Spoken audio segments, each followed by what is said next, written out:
Jornalistas Online está no ar.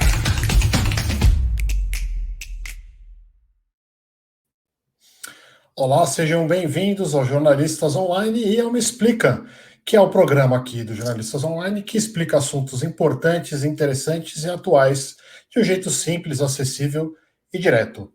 Hoje a gente tem uma convidada, a psicóloga Fernanda Nicolau, que é coordenadora de operações clínicas e psicóloga responsável técnica na Vitoc, que é uma empresa que lida com saúde mental. Ela é formada em psicologia pela Universidade de Brasília e é especialista em psicologia cognitivo-comportamental.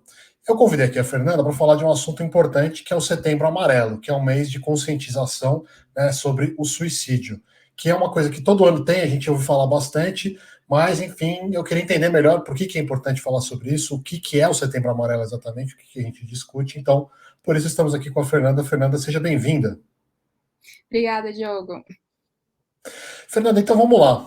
O que é esse Setembro Amarelo? Que a gente já ouviu falar, né? A gente vê na mídia falando, não, mês de conversar sobre suicídio e tal, mas o que se faz nesse mês Setembro Amarelo? Como é que a gente conversa sobre suicídio? E, já emendando uma segunda pergunta, por que é importante falar sobre isso? Tá, o Setembro Amarelo, ele no Brasil começou em 2015, ele é um mês de conscientização e prevenção ao suicídio. Então, a ideia desse mês é que ao longo do mês tenha várias iniciativas, vários programas e palestras, disseminação de conteúdo ao longo desse mês, idealmente ao longo do ano, mas principalmente ao longo desse mês, para ajudar as pessoas em geral a entender um pouco mais sobre o suicídio, entender um pouco mais por que é importante trabalhar sobre isso, por que é importante falar sobre isso. E aí, entrando na sua segunda pergunta da importância desse mês de conscientização, que eu acho que conscientizar e disseminar conhecimento sobre um assunto que é popular, mas ao mesmo tempo não é tão fácil de entender o que está acontecendo. Então, assim, se você fala sobre suicídio, se você fala sobre Setembro Amarelo, prevenção ao suicídio, meio que todo mundo vai saber o que é aquele senso comum, mas que não necessariamente sabe se o que está acontecendo, ou o que eu faço, ou qual a melhor forma de ajudar. Então, disseminar conhecimento nesse mês, principalmente, assim, tem um mês para isso, é importante no sentido de mostrar um pouco mais como funciona, mostrar um pouco mais o que é o suicídio, por que eu quero falar sobre ele, por que é importante falar sobre ele e como é que eu ajudo alguém falando sobre ele. E por que a gente deve falar sobre suicídio? Né? É um assunto muito pesado, né? Um assunto difícil, né? Traumático para quem passa por uma vivência próxima a ele. Mas por que é importante a gente falar sobre isso? Por que dedicar um mês inteiro a isso? A principal importância disso é que, segundo a OMS, que é a Organização de Saúde, 9 entre 10 casos de suicídio podem ser evitados. Então, se a gente pode evitar, se a gente pode prevenir, uma das melhores formas é falando. E quando eu falo de uma forma descomplicada, quando eu levo para as pessoas a informação, torna um pouco mais fácil, mesmo que seja um tema difícil, torna mais fácil para aquela pessoa que está sofrendo ou para as pessoas em volta entender o que eu posso fazer, como é que eu posso ajudar pessoas, se no caso não foi eu que estou sofrendo, como eu posso ajudar alguém, mas no meu caso, o que eu posso fazer comigo? Porque, assim, a principal questão do suicídio é a desesperança, que a desesperança é um sentimento de o futuro não parece um lugar legal, parece que tudo que eu tô sofrendo, todo esse sentimento angustiante, extremamente doloroso que eu tô sentindo, parece que ele não tem saída, parece que não tem o que fazer sobre isso. Então, muito sobre suicídio não é sobre morrer, é sobre querer que a dor pare. E quando você ajuda as pessoas a entender que essa dor tem como parar, tem como eu fazer alguma coisa sobre isso, ter um mês sobre isso pode ajudar muita gente.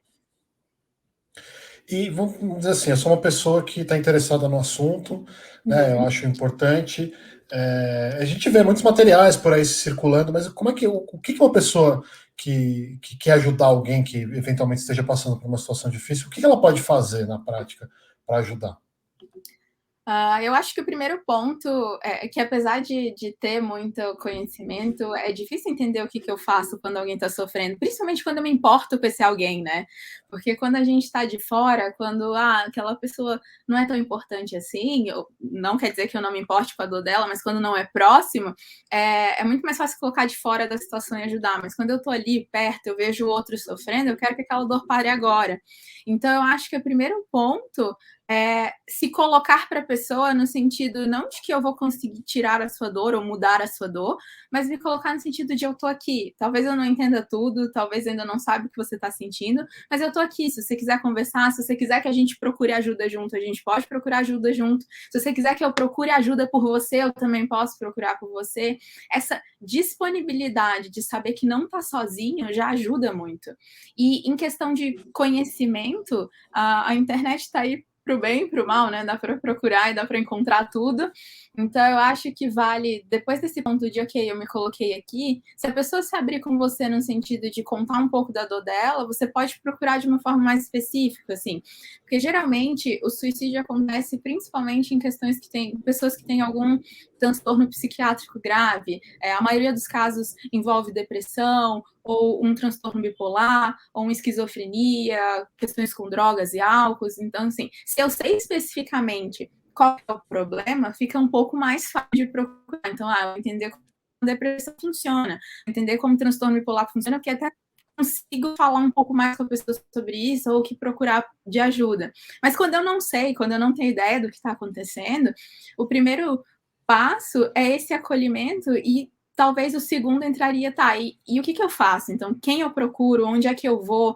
Dentro da minha cidade, tem alguém perto aqui? Porque, assim, tenho todas as iniciativas do SUS, que você pode procurar, por exemplo, nos níveis graves, você pode ir direto num pronto-socorro, 24 horas, mas tem também o Centro de Valorização da Vida, né, que é o CVV, que as pessoas que você pode simplesmente passar esse telefone, que é 188, e ele é gratuito no país inteiro, para incentivar a pessoa a falar com eles. Olha, se você não quiser falar comigo, tudo bem, tem alguém aqui que pode te ajudar, tem alguém aqui que pode te ouvir.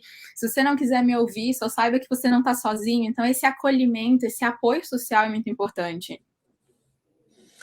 E eu queria que você falasse um pouquinho também, eu já estudei um pouquinho desse assunto, né, algumas vezes, e uma das coisas que a gente sabe a respeito, né, do suicídio é mais quando a pessoa morre, né, que aí vira uma coisa traumática, vira até um tabu.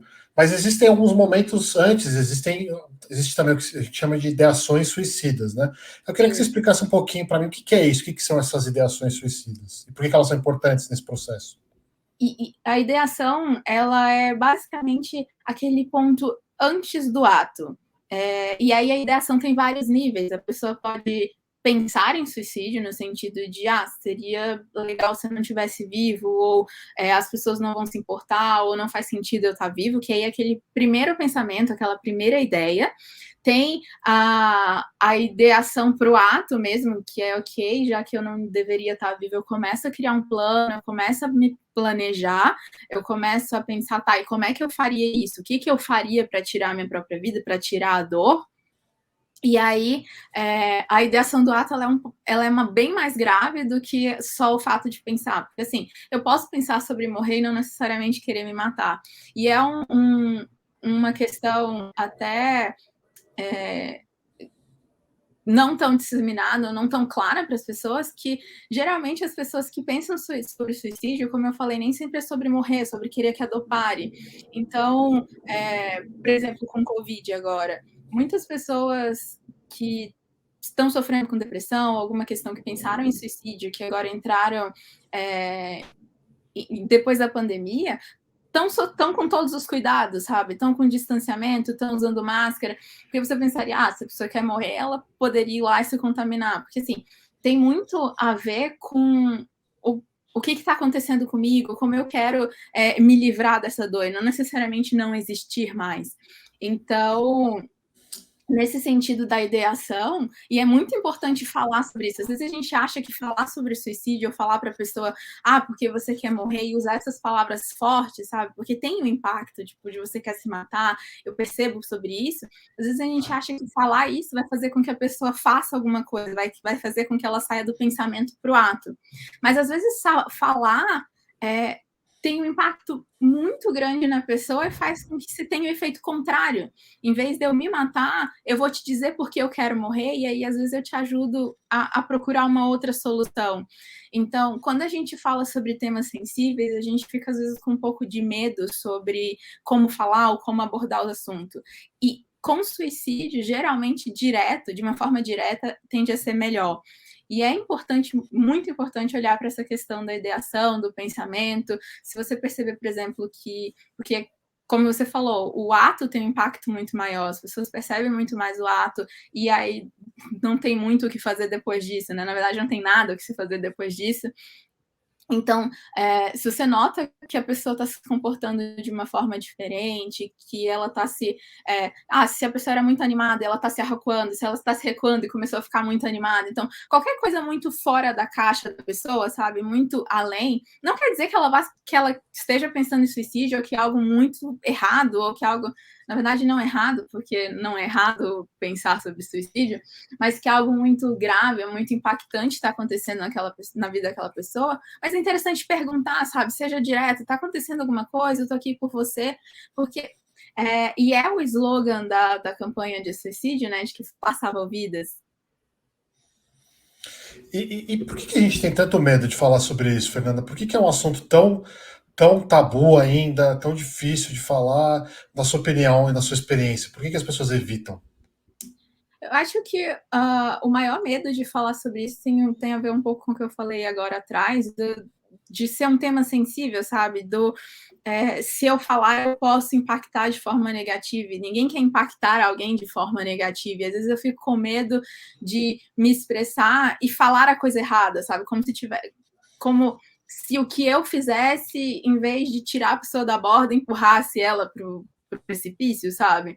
Então, por isso que é importante falar sobre isso, porque tem esse medo, e eu acho que muito desse medo tem a ver com a forma que a gente lida com os nossos sentimentos em geral, como a gente fala com os outros sobre sentimentos, sabe? Quando os sentimentos são mais pesados, parece que cada vez vai ficando mais difícil de falar sobre eles, e é mais complexo ou mais difícil para mim falar de uma forma aberta com você sobre a sua tristeza do que sobre a sua felicidade, por exemplo.